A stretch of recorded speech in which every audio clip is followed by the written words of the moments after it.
How old am I? In October 9th, I turned 97. I'll tell you, I can look back over my shoulder and remember things that just amaze me sometimes, that I have had opportunities and involvement in these activities.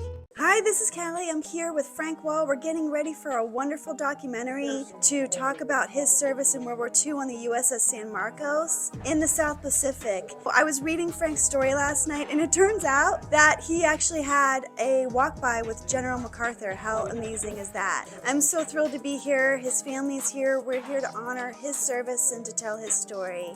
Frank, I'm so happy to be here with you this morning. So Frank, how old are you now? How old am I? In October 9th, I turned 97. So almost a century of living. Yeah. And so you joined on your birthday. You were mustered in on your birthday 80 years ago. And does it feel like it's a long time has passed? Oh yes, I tell you, I can look back over my shoulder and remember things that, just amaze me sometimes, that I have had opportunities and involvement in these activities. So your brothers had all joined. Your brother-in-law, Jesse's husband. Yes. And Jesse had been like your mom. Yes. Because your mom had died when you were just a kid. Yes. Yeah. What happened with that, Frank? Well, I was only 8 years old when she passed, so I don't remember, the details of what was going on, and didn't understand, just what transpired there. But 8 years old, pretty soon you find out that things have changed a little bit, for your life. Probably the most important person in your world is no longer available to you. And that's very, very difficult to deal with. As a matter of fact, I think I've gave it a name ultimately, the PTSD. I think that people like me in that predicament really sometimes have that condition that they're dealing with, because you just don't have the support that you just felt was going to be yours forever. Yeah, and then suddenly she wasn't there. Yes. Yeah.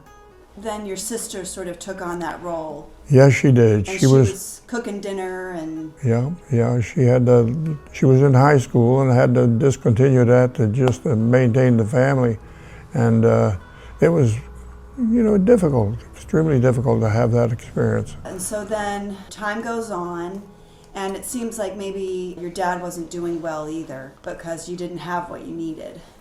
No, he was an immigrant to the country, and for some reason never developed the use of the English language, sufficiently to make it easy for him and for the rest of us. So he operated under those conditions, and we wound up having to suffer the consequences, because he wasn't getting the mileage out of life that he was entitled to. So, Frank, obviously you were just in junior high school at the time, but when the bombing of Warsaw happened, did that affect him?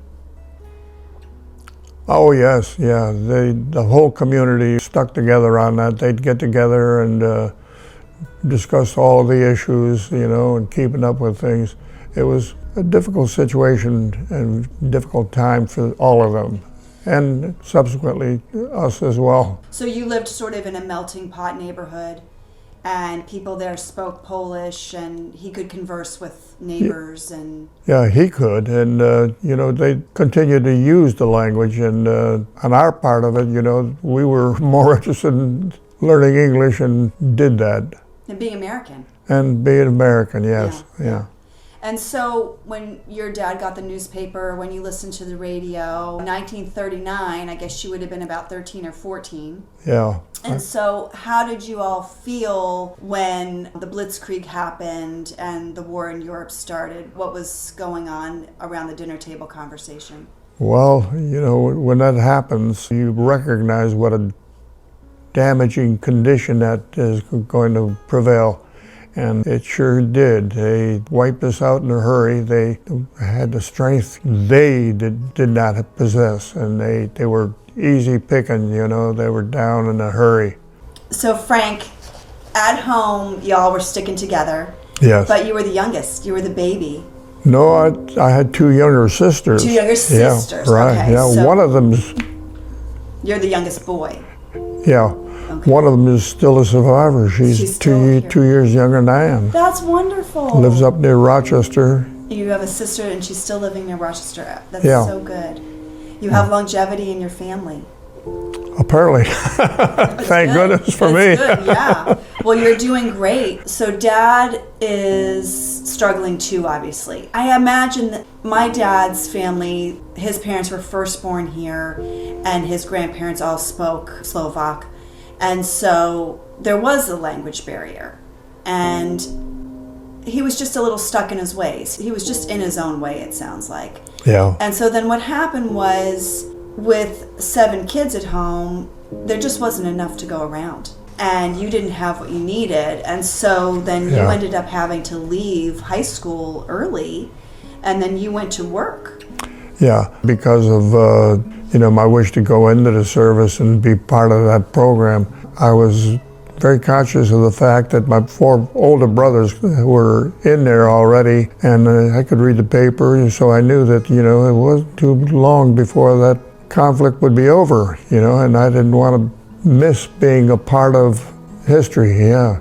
At the same time, I was having a difficult time in our local community, because what I did was try to stay in school, and then at about 4 o'clock in the afternoon, I had to, 3:30 it might have been, had to walk about a mile to a nearby copper wire producer and work a full shift in that, so I didn't get out of there until about 11:30. And then get home, walk about a mile, and just had to do it that way. It was wearing the heck out of me, there's no question about it.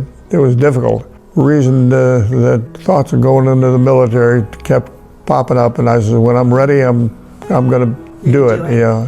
I didn't have to wait that long before I was eligible to do it. They lowered the enlistment rate to 17, and I says, I'm gone, and I did. And so your older brothers were already Navy, Army, you had a brother-in-law, and there was a lovely article about you in the Rome Sentinel, and they're talking about the 5 boys, the 4 sons and the son-in-law that are all there. But Frank, you must have been a very good student, because you got picked out of the crowd after your 10 weeks training, and what did they send you to?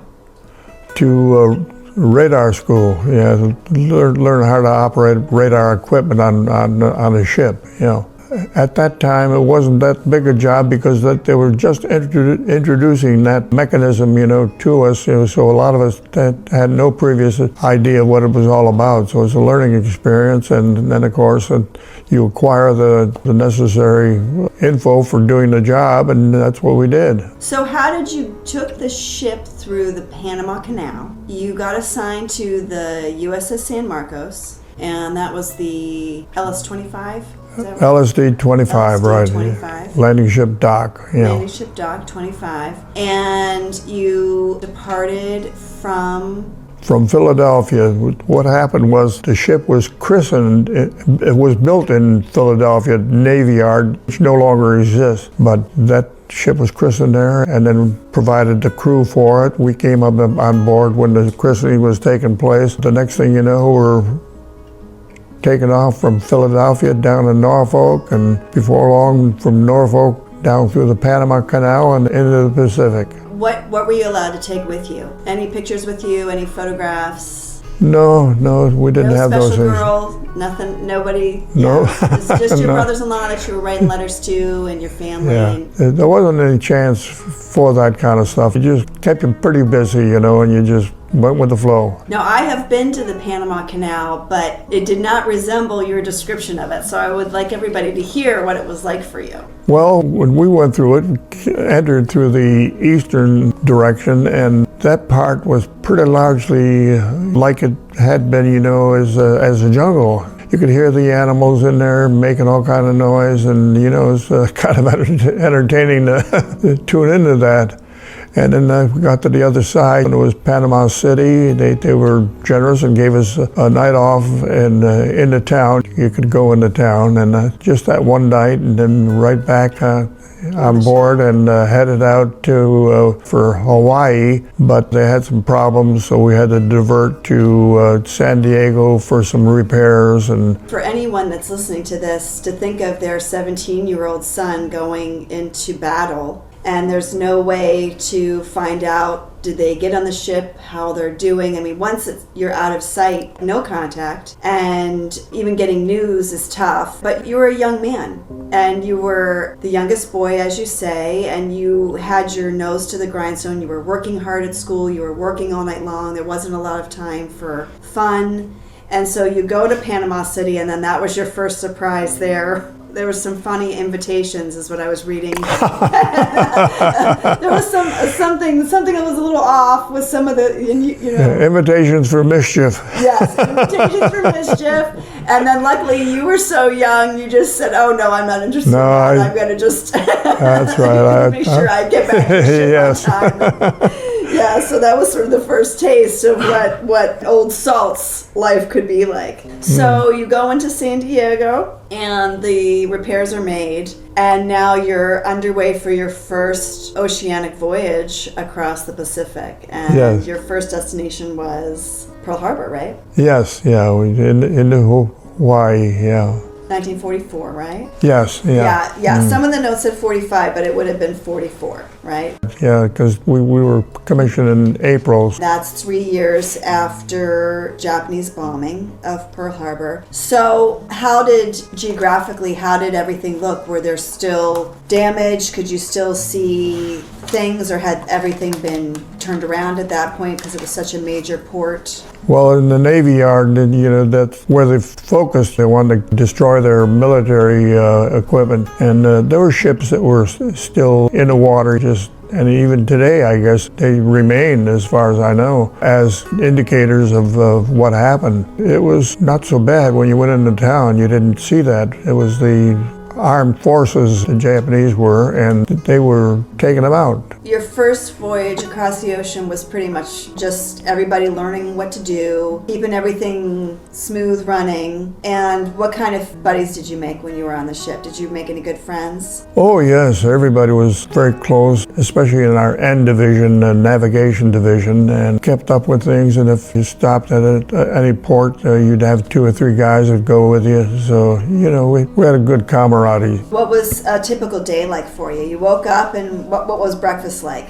Good food? Yeah, I think so. Especially from my background, I thought it was excellent food. You thought you had excellent. That's wonderful. And so then, what shift did you have? 4 to 8. And it was full concentration. Oh yes. For some people on a ship, they might have different jobs to do when they're not working. So let's just say that it was a battle situation. Where would you have had to be if you weren't already at work? Well, in anticipation of that, we were given information that says this is what you do if. In my case, the luck of the draw, they put me in the cafeteria, and I was going to be a bearer of the bedding. You'd pick it up and take them to the hospital. If a drill had happened and weren't needed on deck, then you would have been in the cafeteria, and you would have been a stretcher bearer just preparing for casualties. Yeah, they would have called me, but fortunately for us, we were never hit by anything, so I had no duties to carry out. That's all I did was wait to see if it did happen, and it never did. Thank goodness. You and your buddies just played cards, and when you had your downtime, and then you got to Pearl, I'm sure that was probably a sobering experience because you were really at war. Oh yeah, there's no question about it. You took total concentration. Everybody forgot it. They'd be at risk. You had a job to do, and you expect to carry it out, and that's the way it was. We understood that and accepted that. And how did your equipment work for you? Oh, it was working all right, no problem. Fortunately, I didn't find any dangerous situations, so I think that was a plus. And so then you moved on to Guam, is that right? Yes. From there, you got to go to Okinawa. You arrived just a few days, really, after the worst of the fighting had ended. That's right. The island had been the main focus, and the reason for that is it lies just to the south of Honshu, the main island. And it was obvious that what we wanted was a place that would be the jumping off point for attacking Honshu at some future date. And that's probably what they wanted our ship to be part of, no question about it. We would be right in the middle of that. So your ship was a transport ship, Yeah. and your first transport that you dropped off at Pearl was what? Oftentimes, the ship was pretty big, activities going all over the place there, so you weren't in on everything, Yeah. Things were happening and see it sometimes you wouldn't. Yeah, from what I'm reading, you typically had necessary equipment on there. I read a funny book by a guy who was a Navy captain, and he wrote it in 1946. It was fiction, but he made it sound like sometimes what they were transporting wasn't worth the trouble. I know he made a joke about one time they had all Hershey bars. They were just transporting candy, and another time they were transporting pineapples. Oh, yeah. Pineapples back to Pearl. Yeah. But it seems like there was no funny business on your ship. Well, by design, the LSD is designed to they have what they call a well deck, ability to drop the water, make the ship sit lower in the water, and then you could drop the tailgate, and then those smaller boats could drive right onto the boat, onto our ship, So we'd have, sometimes 20 pieces of smaller boats and such, to deliver someplace or some need existed, I suppose. Yeah. So for anybody that's listening to this, obviously now we know about the atomic bombs, and we know about all the testing and the secrecy of the Manhattan Project. But then, as a kid, there was nothing on the horizon like that. There was not even a whisper. Oh, no, that was all secret. Top secret. And so for you all, you felt that your job was going to be sort of dealing the death blow and the invasion of Japan, that the fall of Japan would occur because of invasion. Oh yeah, I think there was no question about it. We were prepared to do that if necessary. And, we didn't know what was going on at headquarters, so we didn't have that privilege. But it was obvious just checking around, like when we were in Okinawa, in Buckner Bay is the first location we were at. There were about 50 ships in there, okay? And we had been at Ulithi before that. There were about another 50 ships in that area, so there was no question about it. The armaments were being located, and there was a clear path to seeing the future, would be an invasion of Japan. But as it turned out, the bomb was dropped. Harry Truman made that decision and just waited a couple of days, and it looked like they weren't going to do anything about it, so they dropped the second bomb. The second bomb convinced them that type of armament would be an impossibility for the Japanese, so they surrendered. So where were you? How close were you to Hiroshima and Nagasaki? We never got really close. We were in the two locations for us in Okinawa. One was Buckner Bay. It was on the eastern shore. And then after a couple of weeks there, we wound up taking a trip around the southern part of the island and to capital city called Naha. We picked up some equipment that we were going to take to the headquarters in Guam. So when it happened, Frank, I take it you all just heard from one another, the news, the radio. I mean, you weren't close enough in proximity to actually see the flash in the sky.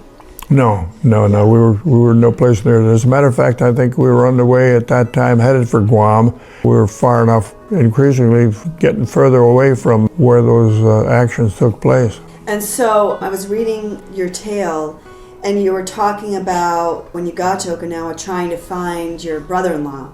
Yeah. You want to talk about that?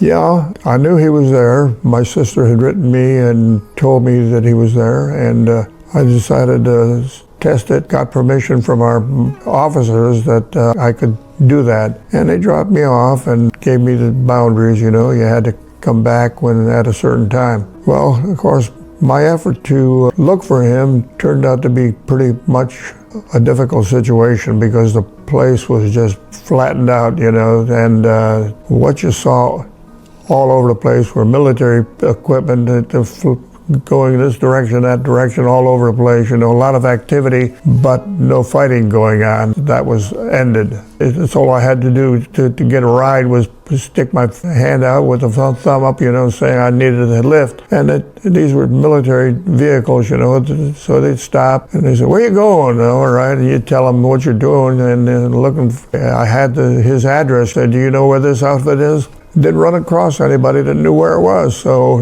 after a couple of hours, I decided I better get myself back to the ship.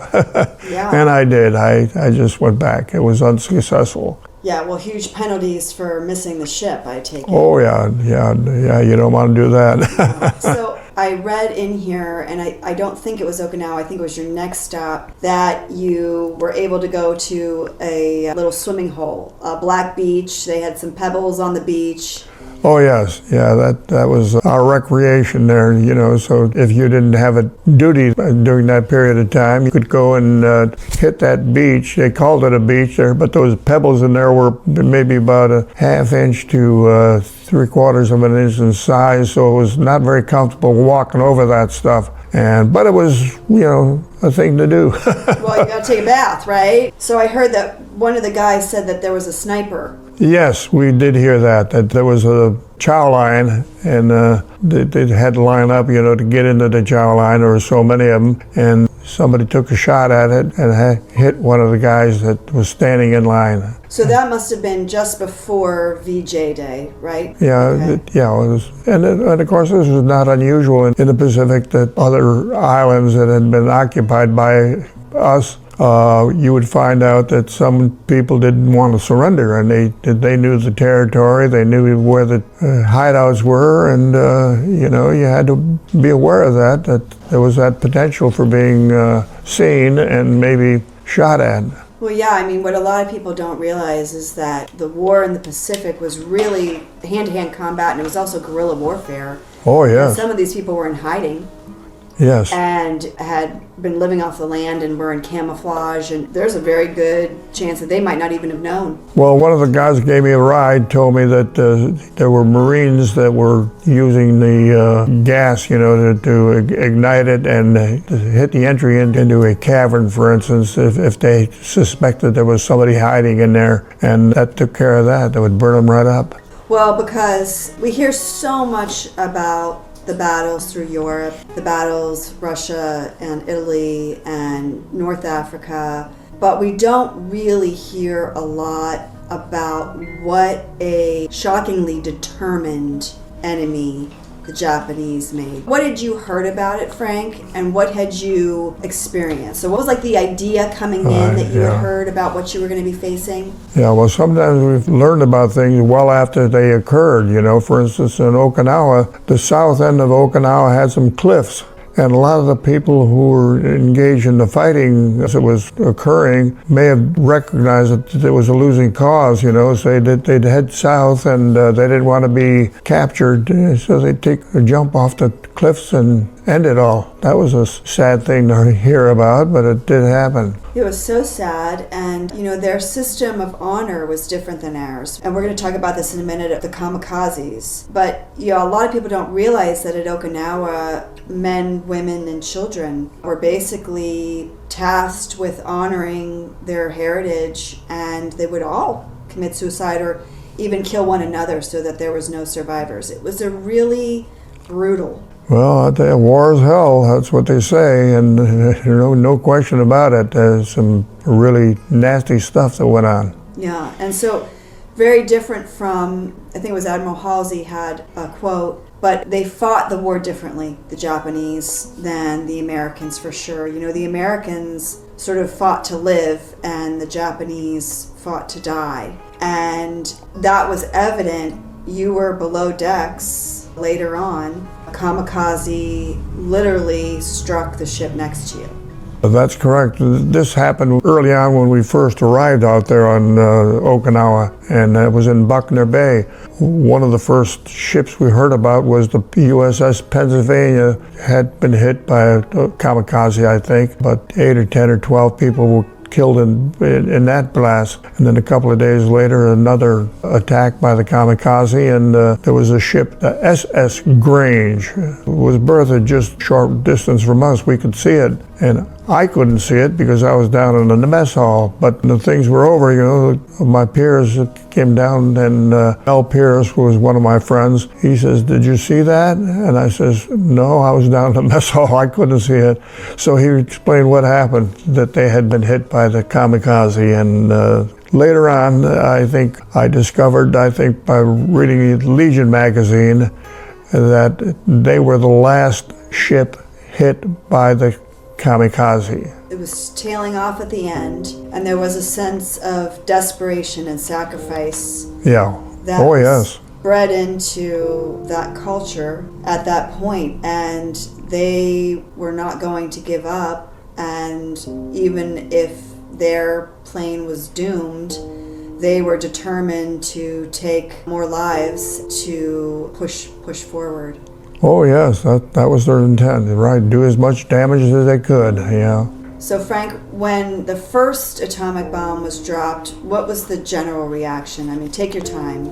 Well, we didn't always get the full account of things, you know. We didn't have the Times or some other newspaper telling us what happened, but we understood it. It was an unusual occurrence, and people were saying, you know, they were waiting to see how they were going to react, and of course the reaction was slow in coming, so they dropped the second bomb, the Nagasaki bomb, and that convinced Hirohito, the emperor, that the war had to come to an end, and he called the shot, yeah. And so, were you hearing at that time about how many people were hit in just one strike? I mean, was there sort of a sense of awe? Oh, no question about it. You know, this startled everybody that heard about it, you know, when it was described. That, you know, the whole thing leveled everything that was any place near the point where the bomb dropped, and it was really huge and very damaging. We're talking tens of thousands of people in each blast. So VE Day occurs a few months before that while you're at sea. So finally there's victory in Europe. And what's happening in the news is that Eisenhower goes to Ohrdruf and he asks all of the congressmen and women and the newspaper publishers, the big guys, the guys with the polished shoes and the suits and ties to get on a plane, because he says, listen, I want you all to witness this. I want everybody to see what happened. And so the newspapers are filled with the information about just the vicious evil that has occurred in these concentration camps. So what was the feeling when you all came into port and you heard about VE Day and the suicide of Hitler? Well, there's no question that you were impacted by, they had lost the war. That's it, and that's the penalty you pay.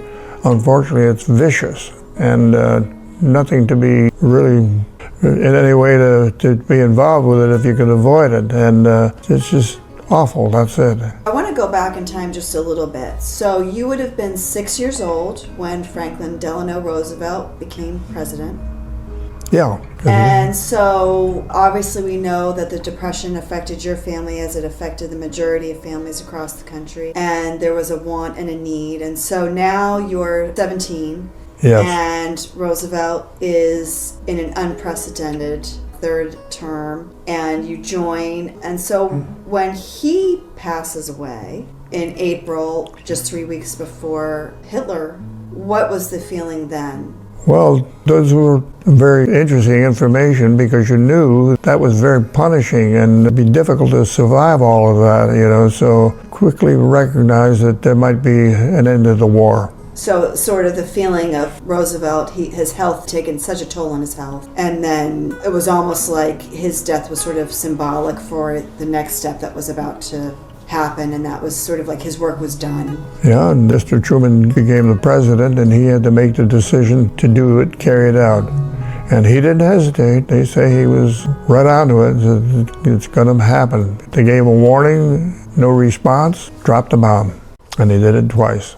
That was all within about 3 months' time, from VE Day to VJ Day. And what was the feeling aboard ship? How did everybody feel? Well, we're very happy, but I don't think you would call us joyful, jumping around or anything like that, because we were still required to do what we had to do. That's the way it was. And but no question about it. You breathed a sigh of relief to know that you were not going to be in the next invasion or some other activity that could be your last activity. Were you a good correspondent? Were you writing letters to your brothers? Not to my brothers. I was communicating with my sister.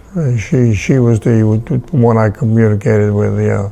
Well, she was probably the touchstone for the whole family. Everybody was kind of probably relaying information through her. It sounds like y'all were so fortunate that some of the things that happened just really in sight, but you were able to see your way through. Yeah. And so one thing we haven't talked about yet that was really powerful, and it was one of the first things that you mentioned to me, I'd like to talk about now. So you're coming into port.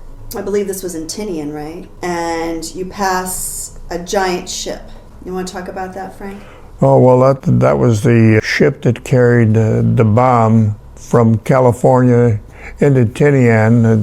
There are two islands up there, Saipan and Tinian. The Tinian is the one that had the airport. They dropped off their box, who I'm not sure what kind of a facility it was, but they dropped off some gear, and it turned out that was the A-bomb.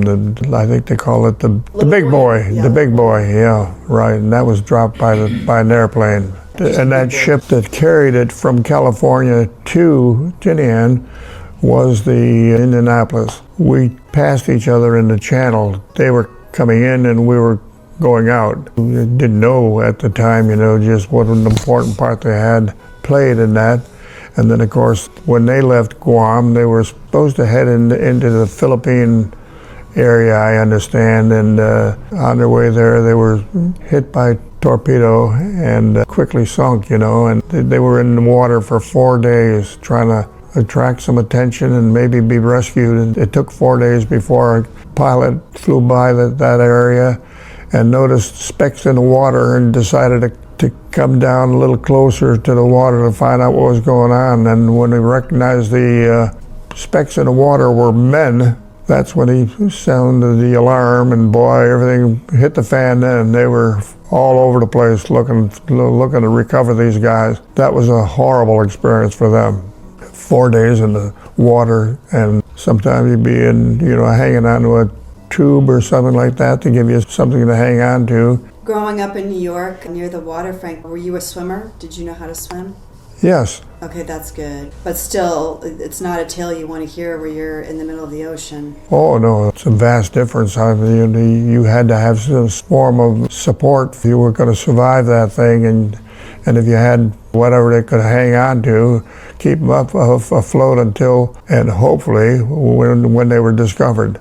It's an issue that occurred just because the technology had not caught up at that point. And I think these days, where our technology is so sophisticated that a passenger can fall off of a cruise ship and we can pinpoint where they probably are in the water and sometimes save them, it's hard for people to understand what really happened then. And what really happened was that they had crossed the international date line. One crew in one area of the Pacific, which is gigantic, was tracking them. It got handed over to another crew.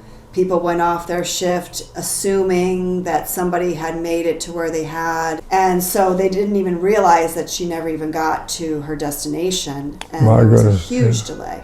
And so it's one thing to just be dunked in the water. A lot of times what people don't realize is that they had these burns, or they went through oil or whatever happened, and your skin is on fire basically. Oh, yeah. Yeah, and so many of these men, the tales were horrific because they were just delusional and dehydrated and burnt by the sun and blistered. Yeah. So it was just a horrible, horrible way to... I'm sure it had to be, yes. But it's interesting because when I was reading your biography, you just talked about the majesty of that ship. Do you want to just say that part again, Frank, because they missed you saying about Big Boy Bomb, so if you just want to say that part again. Well, Indianapolis had been in battles and been hit by some stuff, that put a lot of dents in their ship. They had to be sent back to the States for repair. And after they had that repair, it turned out they were available to transport that bomb. And that's what they did. They took it to Tinian and delivered it, and the rest is the history of it being dropped. But the Indianapolis looked gorgeous as we saw it pass us because of the recent maintenance and its appearance, new paint and so on there. It stood out as a ship because of those repairs. You had written something about you would have liked to be posted on a ship like that. Oh, well, yeah, that was, I thought, Melvin Pierce, my partner, on the radar, we were out there and just left the radar equipment, because the other team came on to take it over. And we were headed back down to our berth, so we could get some sleep. But before that happened, there's some open space there, and we were in that open space. That's when the ship came by us. We looked at it, and it looked so pleasant, and you didn't make that association of what's to come. When we heard about it, obviously, just a really, really nasty happening. The water's such a friendly place. I grew up on the river, and you're always waving to each other and wishing farewell, and so it's hard to think that those guys that you were waving to and saying hi to, that just a few days later that was... Yeah. Mm-hmm. Yeah. Well, I'll tell you, so much going on the seas and in the ports and so on, that really, when you find out what they had been involved, it's eye-opening. Frank, do you feel like you got all the information that you should have gotten when you were at sea? Like any more would have just been overwhelming to y'all? No, things on board ship in wartime conditions, you don't get much from anybody unless you're up in the quarters, where the radar men, and they get information that we never hear about, and some of it's potentially very nasty, yeah. When the bombs were dropped and things continued, because you were on board for another year after VE Day, after Nagasaki. Yeah, that's right. I stayed in the Navy and had some interesting experiences that went along with that. And of course, one of the most interesting was to prepare for the A-bomb test on Bikini Island. And our job was simply to, I think it was in Japan, we picked up a miniature submarine, had it in our well deck, and carried that to Bikini. And the other thing we did there was we were on the beach, and there was a seaman, I can't recall it, he was in the water with goggles and so on there, the equipment that people use for such events there, going in the water and see what's underneath. He allowed us to use his equipment, and we checked it out by just simply putting it on and taking a look down the beautiful schools of fish that were in that Bikini Island atoll. It was remarkable, just lovely, just natural beauty. But that was about it for us, I think, yeah. Yeah, seeing that like a coral reef up close is one of the most peaceful, magical things. I'm so glad that you got to see that. Oh, I think we all did. We all just marveled at just how beautiful the nature has been responsible for creating stuff like that. Well, it's sort of incredible because here's a young man from Rome, New York, and I imagine that you didn't get to go on very many trips or vacations at all, Frank, as a child. And here you've been all around the world and seen some of the most amazing things. And I understand that you had a brush with a very regal gentleman. You had heard a rumor that he might be coming out of a building, so you stood around and waited for him. Oh, that's the occupation of Japan. Yeah, we were part of that occupation group that went into Japan. Unfortunately for us, we were not there on the day of the signing of the end of hostilities, but we were there for probably pretty close to 5 months or so. A lot of opportunities to get off the ship and wander through the capital city, Tokyo. On one occasion, I was near the Emperor's Palace and checking that out, and I noticed that another building a short distance away, there was a group of people that were collecting down in there. So I walked down there to find out what that was all about, and checked in with somebody and says, well, see that car down there at the curbing? He said, that's General MacArthur's limousine. We think he's going to come out of there in a short while. So if you haven't seen him before, you may want to stick around. And I did. And sure enough, a short time later, the doors swing open and the general came out, wandered out onto this patio, raised patio, and kind of like posed for pictures, so to speak, and then right back to business. Starts up again into the vehicle, but it was General MacArthur. It was quite a surprise to have that opportunity to see him in the flesh. I can tell that one really touched you. That was really interesting. Yes. Anything else from that time that you want to talk about, Frank? Well, I think I've tried to explain most of it, what I experienced. It was just, fascinating. Being in the service is like that, I guess, not only for me, but to tons of people that have done the same thing or gone through the same service or type of existence. You are exposed to remarkable things that are occurring in the world, and if you're not directly involved with it, at least you maybe have seen it, and that's powerful. It's the occupation of Japan, and reluctantly the Japanese have signed an armistice, and now you are there, and I understand that you were invited to go into the home of somebody there in Japan. Do you want to talk about that? Yeah, I was in town by myself, and wandering around just checking things out, and all of a sudden 2 teenage kids came towards me. They speak enough English to tell me that there was a gentleman in a building that was still standing. There weren't very many of those around, and it was just a small building, and he said he wanted to talk to me. And I took up the offer, went down to that building and went inside, sat down on his mat, and had a little conversation. It didn't last long, mostly because I wondered what the heck I was doing there. He told me that he had, before the war, had been in San Francisco and enjoyed the US of A and such as that, so I was pleased to hear that, but at the same time I thought it was a dangerous thing for me to be doing by myself, and I excused myself and headed down the road. I don't think he was that much of a threat, but you never know. You had mentioned that you felt that the Japanese people were so mannerly in their culture and they were so polite. Yes, yeah. I don't recall any of us from my ship having any trouble with the Japanese when we're given, opportunities to go ashore and visit different locations, and we were always treated well by the Japanese. They were good to people. There might have been a few incidents, but I don't think there were many. I did hear on the ship radio that there had been a body removed from the water, and they described it as a sailor with red hair, an American sailor, yeah.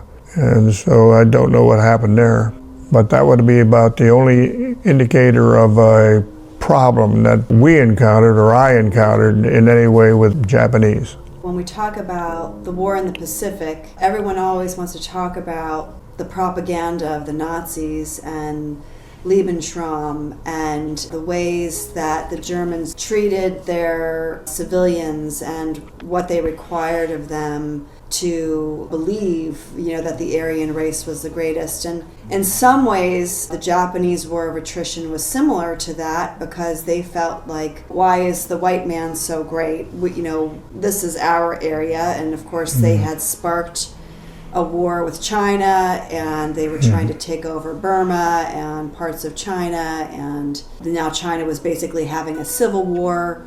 And so what happened with the Japanese was very similar in that they had lied to their people for years and years and years about what was actually going on. And so I think that probably not only was that politeness part of their culture, but I think they were also in their own way just mentally shell-shocked because they really had thought that they were going to win until the very end. They were victors. And before the A-bomb, they were using the B-29 bombers and leveled everything, So when we were taking these trips on shore, there was tremendous devastation that occurred. So they had been weakened to the point where they couldn't do anything but, end the war.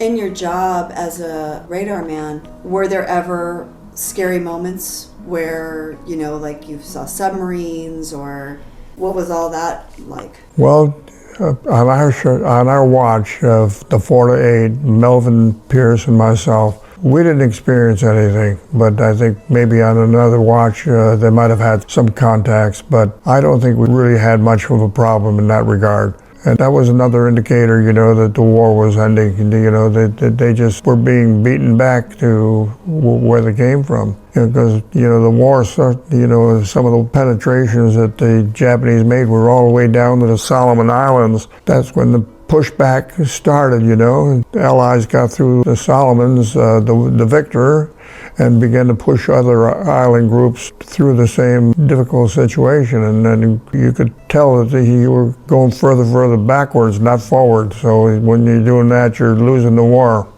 Did you all always feel that America and the Allies would win? Yes, I don't think anybody ever disputed that, We all seem to have that same point of view. And so you all came home safely, Frank? On my ship, yes, we did, yeah. But guys on the other ships, like I mentioned, the LaGrange, it was the ship that was very close to us. When that got hit by the torpedo, I think it was, or kamikaze. No, it was kamikaze, because that was the last kamikaze hit. But they announced that there were about 20 casualties in that, probably dead. You're talking about probably, sometimes when you're berthed near each other, probably just 20 or 30 feet. Yeah, in some cases that's it, yeah. All of your brothers came home safe? Yes, they did, yeah. And your brother-in-law? Yeah. When you got home, Frank, how was life different for you? Well, there's a time period where you're having difficulty, coming back into your home environment and trying to pick up the pieces of where you left off, and it isn't easy. It's a difficult part of the transition, but you all go through it, and I got through it by going back to school and getting my high school degree. And then I got signed up for college and graduated from Binghamton University, and then got a master's degree. And so did you use your GI Bill to do that, Frank? Yes, I did, yeah. Yeah, that was a really wonderful benefit. Yeah. They wanted to take care of you all. Oh yes, that was very, very valuable for everyone that had an opportunity to use it. I only got the 3 years, but it was enough to get me started. And then beyond that, I had to pay my own way. But it was wonderful having it. How did you choose what direction you wanted your career to go in? I'm not sure. Just kind of living through life, you start to think, well, what can you do better for yourself? You should have done better in school. So I guess maybe I focused on that to help others. To help others. Yeah. You became a teacher. Yes. And what subjects did you like to teach the most? Well, I was a general science teacher in the junior high program. I always enjoyed that very, very much. When I left that, I went into a training program for principalship and had to work as an assistant principal for a year. Then I became a principal. Do you feel that you made the right choice? Oh, I think so, yeah. Yes, I enjoyed my career as involved with teaching, and as a teacher and as a principal. I always enjoyed my work. Did you ever talk about your experiences in the classroom? No. I think by that time we were ready to forget the past and move on forward. You had talked about, as a kid, naturally how horrible it was when your mama died, but how severe was the transition when you came home? Was it like that, just really rocked you? Oh yes, you're very uncomfortable for some time until you begin to reestablish some friendships and so on. But it takes time. It's a period of loneliness, so to speak. And then you found love. Found what? Love. Oh yes, 68 years of that. I think we're going to stay together. Yeah, I think so too, yeah. And so, where did you meet Audrey? At Bingham University. She was a freshman and I was a senior. And, you know, things happen. Well, what about her caught your eye? But what about what? What about her caught your eye? I'm not sure exactly. We just seemed to hit it off pretty well together. She went along with things. We seemed headed for the same type of existence, you know. Find a good job and a good relationship and live your life. Live your life. Frank, do you feel like you have so much more security and, you know, incredible blossoming of your family? Do you feel like it's like so much more than you could ever have thought that you would have? I think so, yeah. Fortunately, I think it all came out well. My 2 daughters and 2 sons are wonderful people with their own wonderful families, and I'll tell you, that's like mining gold. It's good. So I have a question for you, just as we come to a close here. Is there anything about your time in the war or any other time that you have a regret about?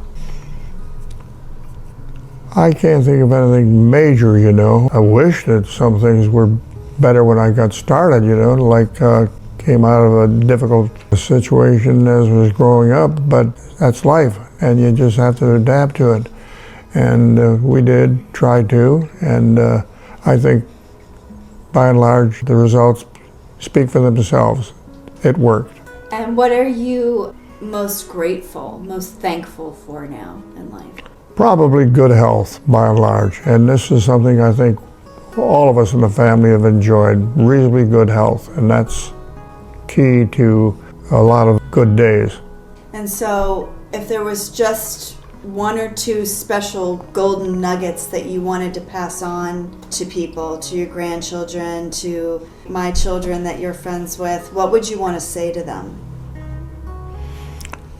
Well, I guess the usual thing, just be persistent, don't give up, you know. Didn't work the first time around, try it again, see if you can get it working and working better. And just keep plugging away at it. I think some of the successes you start to enjoy are payoff in terms of doing the right thing. I'm so honored to know you, Frank. Thank you so much for this interview today. It's been my pleasure, and I appreciate your invitation to participate in this. Oh. I'm shaking your hand. Oh, I'm sorry. Well, thank you. I tells you about my vision. It's not like it used to be.